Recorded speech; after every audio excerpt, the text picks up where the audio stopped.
నిన్నటి రోజున జగన్మోహన్ రెడ్డి చంద్రబాబు నాయుడు గారు రాయలసీమకు నష్టం కలుగజేసినాడని మాట్లాడుతున్నాడు. ఈ రోజున ఎడారి ప్రాంతం అవుతున్నటువంటి ఈ ప్రాంతాన్ని, అనంతపురం జిల్లాని సస్యశ్యామలంగా మారుస్తున్నటువంటి ఘనత చంద్రబాబు నాయుడు గారికి దక్కుతుంది. తెలుగుదేశం పార్టీకి, నందమూరి తారక రామారావు గారికి దక్కుతుందని గర్వంగా చెప్తున్నాను. ఈ మాట ఎందుకు చెప్తున్నానంటే, ఈ మండలంలో, ఎన్పిగుంట మండలంలో వంకమద్ది చెరువు అనేది అతిపెద్ద చెరువు. ఇది 300 పైచీలకు 360 ఎకరాల ఆయకట్టు ఉన్నటువంటి చెరువు ఇది. దీంతోపాటు ఇంకా చాలా చెరువుల్ని కృష్ణా నదీ జలాలతో నింపేటువంటి కార్యక్రమం జరుగుతూ ఉంది గత కొన్ని మాసాలుగా. మరి మీ ప్రభుత్వ హయాంలో మీ రాయలసీమ పట్ల మీకు అంత ప్రేమ ఉంటే 5 సంవత్సరాల మీ పరిపాలనలో ఎప్పుడైనా ఈ చెరువులకు ఒక చుక్క నీళ్ళు ఇచ్చినటువంటి పాపాన మీరు పోయినారా? మేము కొత్తగా ఖర్చు చేసింది ఏమి లేదు. దీనికి లైనింగ్ చేస్తున్నాం, నీళ్ళని ఇస్తున్నాం. లైనింగ్ చేసి కుప్పం వరకు నీళ్ళు పోవాలనేది మా కృతనిశ్చయం, టెయిల్ పాయింట్ అది. దాంతోపాటు ఈ ప్రాంతం అంతా కూడా చెరువుల కింద ఆయకట్టు వ్యవసాయాలే జరుగుతాయి చెరువుల కింద. దాని గొలుసుకట్టు చెరువులుగా రూపొందించినటువంటి ఘనత కూడా చంద్రబాబు నాయుడు గారికే దక్కుతుంది, కానీ ఇంకోరి దక్కదు.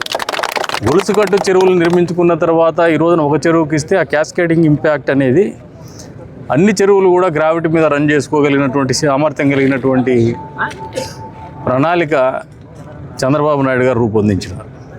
ఈ రోజున రాయలసీమ ప్రాంతానికి, మీ పులివెందులకు కూడా 2 చెరువులకు నీళ్ళు ఇచ్చినటువంటి ఘనత కూడా చంద్రబాబు నాయుడు గారికే దక్కుతుంది, కూటమి ప్రభుత్వానికే దక్కుతుంది. కానీ మీ చెరువులకు నీళ్ళు ఇచ్చిండేది కూడా మర్చిపోయేసి జగన్మోహన్ రెడ్డి గారు మీరు రాయలసీమ ప్రాంతాన్ని ఎడారిగా మారుస్తున్నారని చెప్పేసి, రాయలసీమ ప్రాంతానికి నష్టం చేస్తున్నారు నీళ్ళ విషయంలో అని చెప్పేసి మాట్లాడుతున్నారు. ఈ ప్రాంతానికి నదీ జలాల్ని తీసుకురావాలనే ఆలోచన నందమూరి తారక రామారావు గారు మొదలు పెడితే దాన్ని సాధించినటువంటి ఘనత చంద్రబాబు నాయుడు గారికే దక్కుతుంది. ఈ రోజున ఈ ప్రాంతానికి వచ్చిన తర్వాత ఈ చెరువులే కాదు, ఇంకా పెడబల్లి దగ్గర ఒక డిమాండ్ వస్తుంది. గాండ్లపేట మండలంది ఈ నెలలో టెండర్ చెప్పున్నాను, 5వ తారీఖు 6వ తారీఖు అని. ఒక 2-3 రోజుల్లో టెండర్ కాల్ఫార్ చేస్తాం. ఈ మంత్లో టెండర్ ప్రాసెస్ కంప్లీట్ చేస్తాం. గాండ్లపేట మండలంలో కూడా అన్ని చెరువులకు నీళ్ళు ఇస్తాం.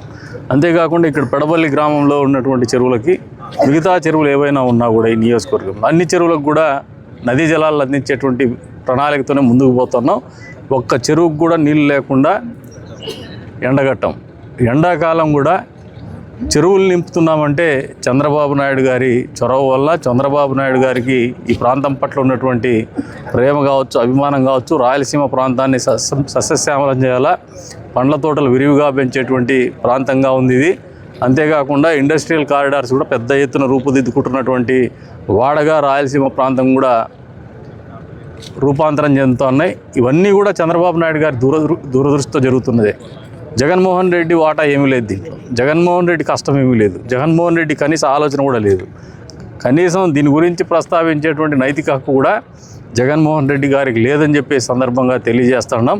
ఈ రాయలసీమ ప్రాంతానికి కియా వచ్చినా, చిత్తూరులో హీరో మోటార్స్ వచ్చినా, లేదంటే ఇతరత్ర కంపెనీలు వచ్చినా కూడా 100కు 100% సెల్కాన్ కంపెనీలు వచ్చిన తిరుపతిలో, 100కు 100% ఓరవకల్లో డ్రోన్ సిటీ వచ్చినా, ఇవన్నీ కూడా చంద్రబాబు నాయుడు గారి దురదృష్టితోనే, కానీ జగన్మోహన్ రెడ్డి చేసింది ఏమీ లేదు. దోచుకున్నారు. 5 ఏళ్ల పాటు నిరంతరము రెవెన్యూ ఆఫీసుల్లో, పోలీస్ స్టేషన్లో భూమి పంచాయతీలు చేసుకొని ప్రజల భూములు కొట్టేసేటువంటి కార్యక్రమం మీరు చేస్తే, 22A పేరు మీద నిషేధిత భూముల జాబితా తయారు చేసుకొని మీరు ఒక ల్యాండ్ గ్రాబింగ్ ఆలోచన మీరు చేస్తే, ఈరోజు నా రైతాంగానికి 24 గంటల్లోనే 22A నుంచి విముక్తి కల్పిస్తున్నటువంటి ఘనత, రెవెన్యూ క్లినిక్లు నిర్వహించి రైతాంగ సమస్యలే కాదు, పేదవాళ్ళ ఇంటి స్థలాల సమస్యలు కూడా పరిష్కారం చేస్తున్నటువంటి ఘనత చంద్రబాబు నాయుడు గారిది. రాయలసీమ ప్రాంతం అభివృద్ధి ఏదైనా చెందింది, ఏదైనా చెందుతూ ఉంది. భవిష్యత్తులో రాయలసీమ ప్రాంతం అనేది వేరే లెవెల్లో, ఆర్థికంగా వేరే లెవెల్ ఎదుగుతోందంటే అది కేవలం చంద్రబాబు నాయుడు గారు, తెలుగుదేశం పార్టీ కృషి వల్లే అని చెప్పేసి జగన్మోహన్ రెడ్డికి తెలియజెప్తున్నాం. ఎక్కడైనా ఎప్పుడైనా చర్చకు సిద్ధమని చెప్పేసి కూడా తెలియజెప్తాను.